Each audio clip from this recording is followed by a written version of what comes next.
Salut Gab, ça roule?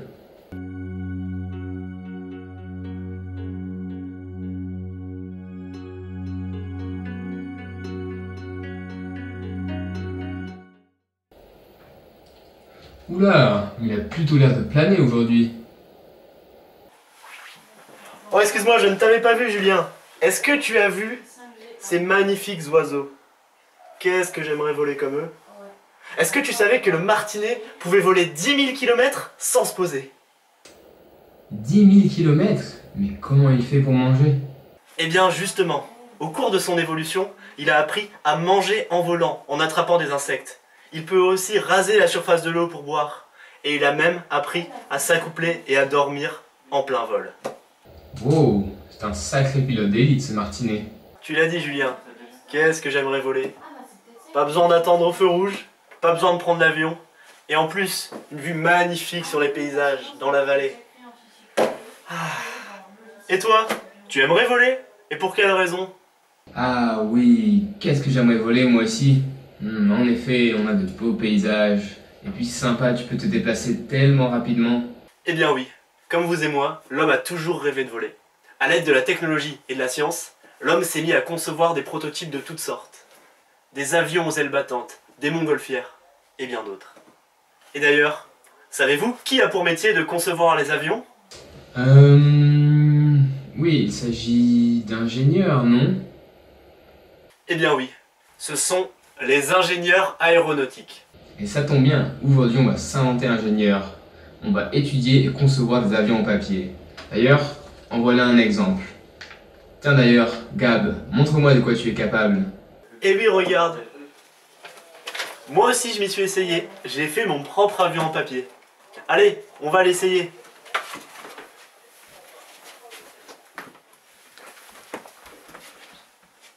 Regarde ça. Ah! Ah!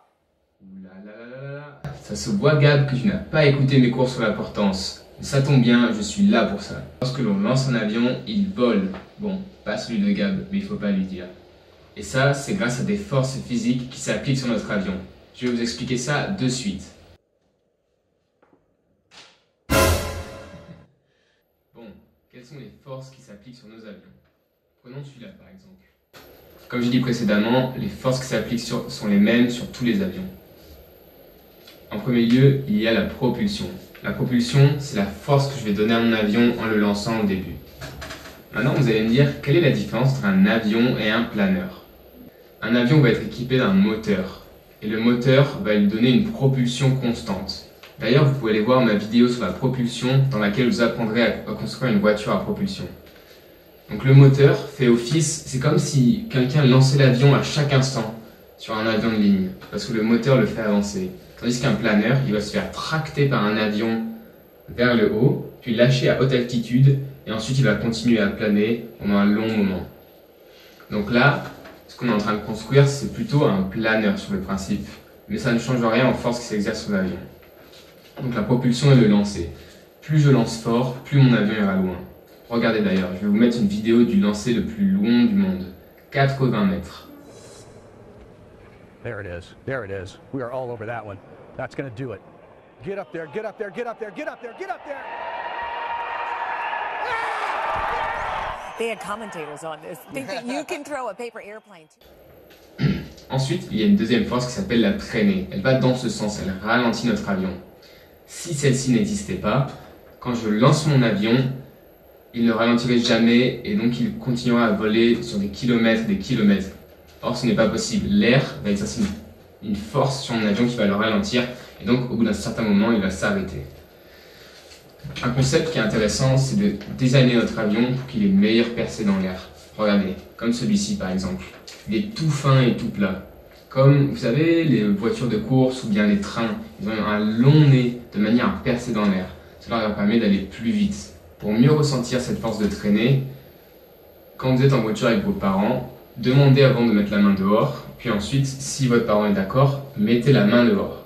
Mettez-la à plat. Et quand la voiture avance, vous verrez que il se passe pas grand chose. Il y a du vent, mais ça va. Ensuite, vous tournez votre main comme ceci, et vous voyez que en avançant, votre main est tractée vers l'arrière. vous allez avoir besoin de plus de force pour garder votre main au même niveau. Et bien ça, c'est la force de traîner. Ensuite, revenons à nos moutons. Vous avez la gravité. Cette force vous a été expliquée dans une autre vidéo. En fait, c'est tout simplement ce qui fait que mon avion tombe quand je le lâche. C'est ce qui me permet de garder les pieds sur terre, bien qu'on puisse avoir la tête dans les étoiles. Et nous avons notre dernière force qui s'appelle la portance. Et c'est tout l'objet de notre vidéo. C'est une force qui s'exerce vers le haut. C'est celle qui va permettre à notre avion de voler.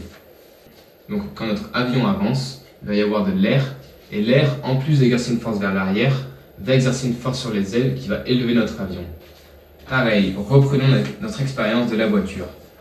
Quand votre voiture avance à une certaine vitesse, mettez votre main dehors, comme ceci, et vous regardez ce que ça fait. Il ne se passe rien, vous devez forcer un peu pour maintenir votre main en l'air. Maintenant, inclinez à 45 degrés votre main, comme ceci. Et en avançant, il va y avoir un écoulement d'air particulier qui va faire que votre main va être élevée vers le haut. Par exemple, si vous laissez votre main molle et que vous la sortez comme ça, en ayant une main rigide vers le haut, votre bras est mou, vous allez voir que l'air va pousser et que votre main va s'envoler, entre guillemets. Faites l'expérience, et comme ça vous sentirez mieux le phénomène de portance, ça sera plus palpable pour vous. Voilà, maintenant que nous avons connaissance des forces qui s'exercent sur un avion en vol, nous allons créer des avions et ensuite les essayer. J'ai ici 3 modèles d'avions. Un avion lambda avec de grosses ailes, larges ailes, le Delta, et un avion de compétition dont le modèle a gagné le record de longueur que je vous ai montré précédemment. Je vais vous montrer comment les construire. Commençons par l'avion papier banal. Ce qui est important au début, c'est de plier la feuille de papier en deux de manière à avoir une symétrie.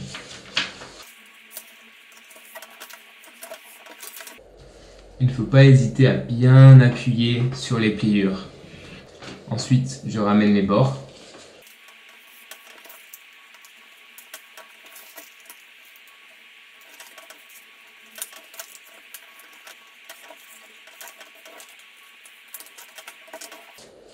Voilà, il ne me reste plus qu'à faire les ailes.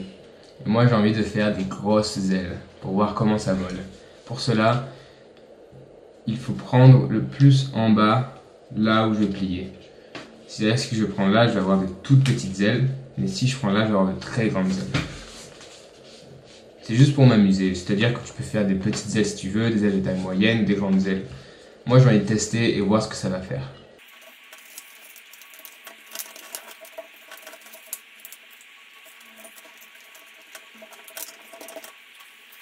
Et voilà, j'ai mon premier avion. Alors ce que je te conseille, quand il y a des parties movibles comme ça, c'est de les scotcher. Comme ça l'avion sera plus rigide.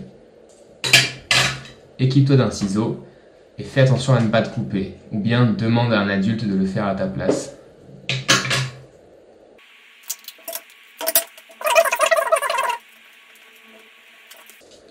Et voilà, notre premier avion est prêt à voler. Construisons les autres. Maintenant, je vais te montrer comment faire le delta.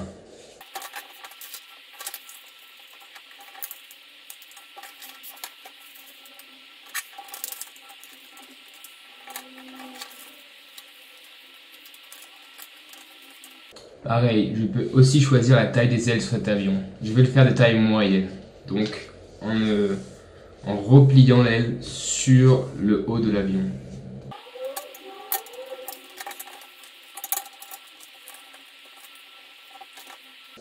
Et voilà, mon delta est prêt.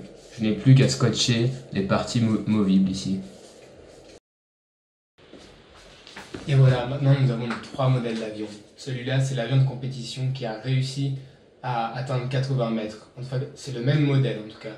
Je n'ai pas montré comment le faire en vidéo, mais je vous mets les plans tout de suite. Vous mettrez pause et vous pourrez le réaliser si vous voulez. Il ne fait pas très beau dehors, donc on va essayer à l'intérieur. Commençons par l'avion normal avec de grandes ailes.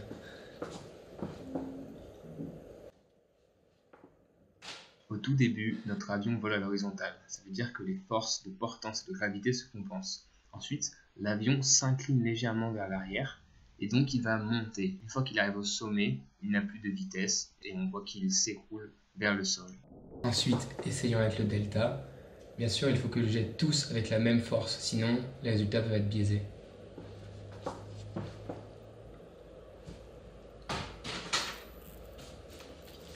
Et maintenant, l'avion de compétition.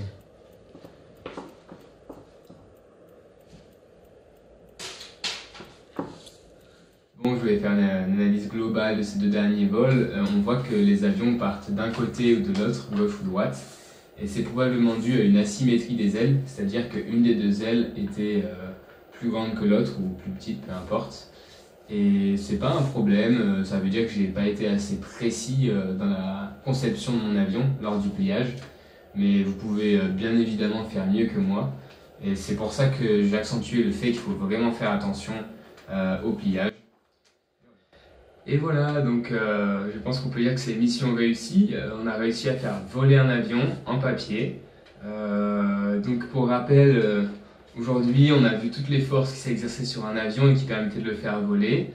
La portance, la traînée, la propulsion et la gravité. J'espère que cette vidéo vous a plu. Je vous encourage à faire des courses d'avion avec vos amis pour voir celui qui conçoit le meilleur, celui qui va plus loin, celui qui va plus vite, celui qui va le plus haut. Puis sur internet, vous trouverez plein de différentes formes d'avions que vous pourrez réaliser à la maison, simplement avec des feuilles de papier. Et voilà, j'espère que cette expérience vous a plu et je vous souhaite une bonne continuation. Salut!